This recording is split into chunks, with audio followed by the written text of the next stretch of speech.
بسم اللہ الرحمن الرحیم۔ اہل سنت والجماعت کا عقیدہ کہ اللہ تعالیٰ اپنی ذات اور صفات یعنی علم اور قدرت کے اعتبار سے ہر جگہ پر ہیں۔ اس کے خلاف دو حدیثیں پیش کی جاتی ہیں۔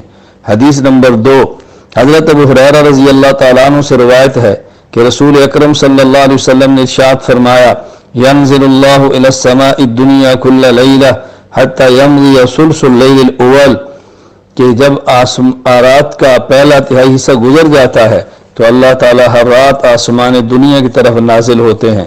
یہ حدیث امام مسلم رحمۃ اللہ علیہ نے صحیح مسلم باب صلاۃ اللیل وعدد رکعات النبی صلی اللہ علیہ وسلم فی اللیل کتاب نقل فرمائی ہے۔ اس کے دو جواب ذہن نشین فرما لیں۔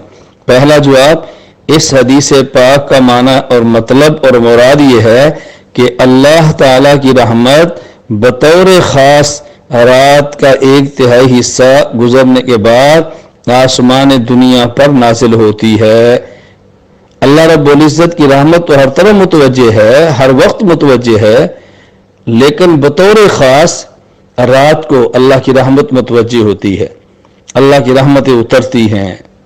جواب نمبر 2، اگر اس حدیث مبارک کا یہی معنی لیا جائے کہ اللہ تعالیٰ کی ذات آسمان دنیا پر نازل ہوتی ہے، تو جو ان کا عقیدہ ہے کہ اللہ تعالیٰ عرش پر ہیں، تو یہ حدیث تو ان کے عقیدے کی بھی خلاف ہو جائے گی کہ پہلے اللہ تعالیٰ عرش پر تھے، اب اللہ تعالیٰ آسمان پر ہیں، اب آسمان پر ہیں، پھر اللہ تعالیٰ عرش پر ہیں، تو یہ ان کے عقیدے بھی خلاف ہوگی جو یہ بات کہتے ہیں کہ اللہ تعالیٰ عرش پر ہیں۔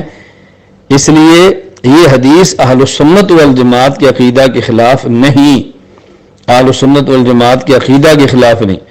اہل سنت والجماعت کا عقیدہ اللہ تعالیٰ عرش پر ہیں، آسمان پر ہیں، فرش پر ہیں، ہر جگہ پر ہیں، اور اس حدیث کا معنی اللہ کی رحمت نازل ہو رہی ہے، اللہ کی رحمت اتر رہی ہے اور رات میں بطور خاص نازل ہوتی ہے۔